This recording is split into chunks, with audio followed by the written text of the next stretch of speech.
ఈ fourth city. వీటిలోనే ముచ్చెర్ల, మీర్ఖాన్పేటతో పాటుగా మొత్తం 10 గ్రామాలు ఉంటాయి.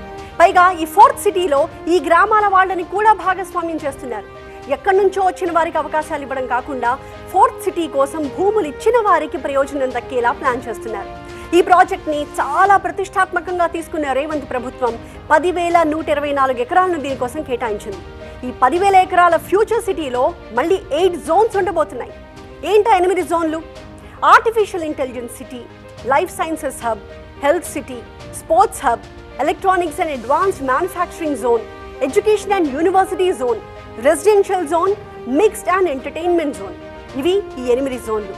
వీటిలో లైఫ్ సైన్సెస్ హబ్కి ఎక్కువ ప్రాధాన్యత ఇచ్చారు. ఏకంగా 4,207 ఎకరాలు కేటాయించారు. ఆ తర్వాత ఎలక్ట్రానిక్స్ తయారీ జోనే పెద్దది, 3,642 ఎకరాలు ఉంటాయి. ఇక హైదరాబాద్లోని ఎక్కడి నుంచైనా ఈ ఫోర్త్ సిటీకి